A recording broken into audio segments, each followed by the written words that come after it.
Good morning, my dear student. Myself Santosh Guru from Jyoti PE College. I will teach you economic subject.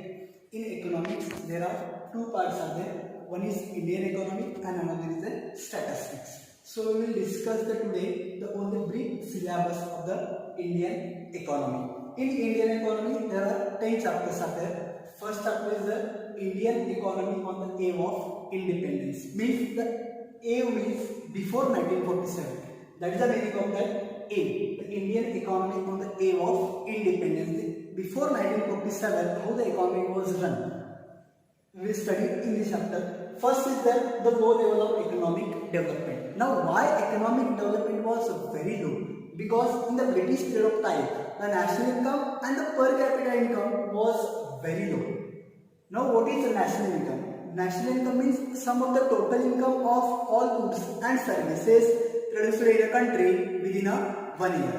Or per capita income means the individual income of a person or the per head of the population in a country.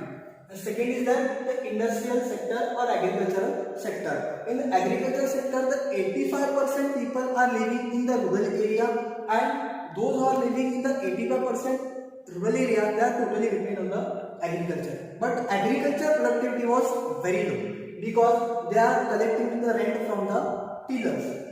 Second is the industrial sector. The industrial sector, and next is that the foreign trade. In the year, three sectors are there: primary, secondary and tertiary. Next is the demographic condition. The demographic condition means the population, means the data collected from the population is called as a census. Census was conducted every 10 years.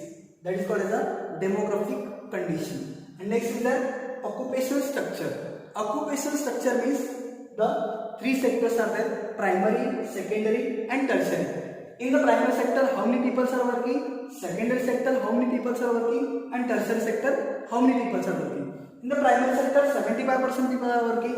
Secondary sector, 10% are working. And tertiary sector, 15% are working. Next is the infrastructure. Infrastructure means to provide a basic facility to the people. That time, British period of time, British have given a good infrastructure facility to the India because they have started railway and post, port. They given a good contribution in India. They started so many industries like cement industry, paper industry, cotton industry, textile industry, steel industry. This all industry was started in British period of time.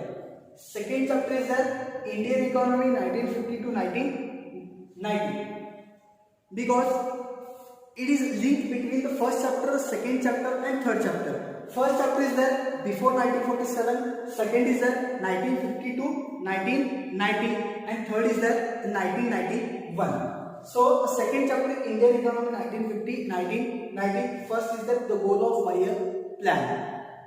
Which are the goal are the 5-year plan? Next is the agriculture sector. Already I explained here. Agriculture sector, 75% people are working in the agriculture sector. Next, industry and trade. In that period of time, means in the year 1950 to 1990, how the economy is related, how the industry and trade is related to the economy. Trade means the buying and selling of goods and services. Last is the infrastructure. Infrastructure means provide a basic facility to the people like drinking water, sanitation, road, school, colleges and hospital. And third chapter is the economic reforms. In economic reforms, first is the background. Background means why economic reforms was started, why LPG policy was started, and that time who was a prime minister, who was a finance minister. When the economic policy was started, that time prime minister was the P.V. Narasimha Rao and Dr. Manmohan Singh was a finance minister. So, and this LPG policy was started in the year 1991. Now, what is liberalization, privatization and globalization? Liberalization means give freedom to the people. Second, privatization. Privatization means transferring ownership and management from public sector to private sector. Privatization means transferring ownership and management from public sector to private sector. Next is globalization. Globalization means opening the door of the economy, come to India and start a new business. One policy was started by the Indian government recently in 2013, that is FDI. That was considered as a globalization. FDI means foreign direct investment. Next, Indian economy during the reforms, means when in the reforms how the economy was run. That is called the Indian economy during the reforms. Fourth chapter is the poverty.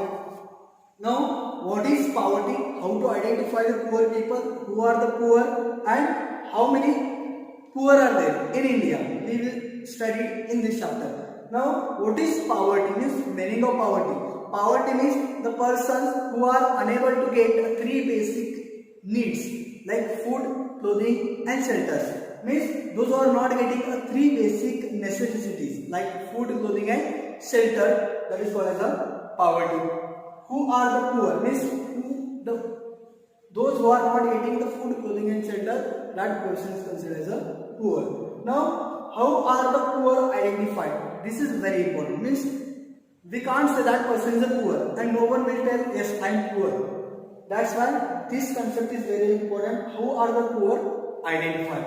Next is the number of poor in India. Means how many people are poor are there in India. So as per the 2011 census, approximately 25 crore people are there poor in India. Means in percentage, approximately 21 to 22% people are there below poverty lines or poverty is there in India. Next is there causes of poverty. Means why people are poor.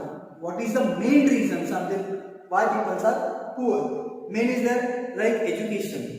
When people are not getting education automatically they will become poor. Next is there policy and programs. Means government of India which policy was implemented to remove the poverty or control the poverty. Next chapter is there. Fifth is human capital. Now the meaning is that what is the meaning of human capital? The human capital means the person who have a good knowledge, skill and abilities. That is what is the human capital. Or next concept is the sources of human capital. In the sources of human capital, like expenditure on education, expenditure on health, expenditure on migration, expenditure on information, these important sources are the human capital. Next, human capital and human development. In this chapter we will study what is the relation between human capital and human development. Next, state of human capital formation means a state government which policy implement to eradicate the poverty or to give the education to the people or to increase the human capital. Next is the education sector in India. In education sector in India, Government of India present policy is the education system 10 plus 2 plus 3. 10 plus 2 plus 3 means 10 means SSLC plus 2 means PUC plus 3 means degree. That is policy is the 10 plus 2 plus 3. Next chapter is the 6 rural development. In the rural development, concepts are the agriculture sector, again rural development, diversification and organic farming. Now, what is rural development? A rural development is the overall development of the rural area. Means how the overall development of the rural area. First, we have to provide a basic necessity to the rural people, like drinking water, sanitation, good road, and all these things. We have to provide to the people. That is called as the rural development. Next, agricultural marketing system. In agricultural marketing system like APMC, Agriculture Productive Marketing Corporation, that will come under agricultural marketing system. Next is the diversification into productive activity. Means people are shifting agriculture to other non-allied activities like dairy farming, cattle breeding and other like factory, transportation, communication. That is called as the diversification into productive activity. And last is the organic farming and modern farming. Organic farming is using the chemicals and fertilizers. Like for example urea. Urea was using in the organic farming. In the modern farming, in the organic farming, without chemical paste, they are using in the organic farming. In the modern farming, means present is called as a modern farming. Is a chemical product. Modern farming is called as a chemical product. Next chapter is the employment and growth. In employment and growth means the worker and employment means where people are working. That is called as the employment. Next, participation people in employment means present. How many people are working in a particular area, particular company, particular factories, particular office. That is called as participation of people in employment. Next, self-employed. Self-employed means like those people are started a business, own business. They will they will close anytime, they will open anytime. That is called the self-employed. Next, employment in firms, factories. Some people are working in the own firms, some people are working factories, some people are working some offices. Next is the government and employment integration. Means government which policy was introduced to give employment to the people, like direct employment and indirect employment. The direct employment like central government and state government. That is what is the government and employment generation. Last chapter is the infrastructure. Already you know very well, the infrastructure means to provide a basic facility to the people like transportation, communication, good road, drinking water, sanitation and whatever food, clothing and shelters that we have to provide in the rural area. That is what is the infrastructure. In infrastructure, there are types are there. There are two types of the social infrastructure and economic infrastructure. Social infrastructure is directly related to the economic growth and economic infrastructure is indirectly related to the economic growth. Next, the state of infrastructure in India. The state of infrastructure in India means which state government, which policy or which infrastructure, which policy was started or whatever infrastructure was given to the people, like drinking water, sanitation, road, big bridges are there, river tunnels are there. They are provided, they are constructed. That is called the state of infrastructure in India. And most important is present situation is health. This is very important.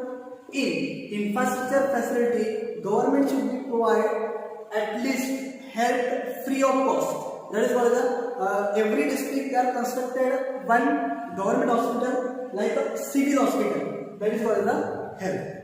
So next, whatever further is there, we will discuss the next.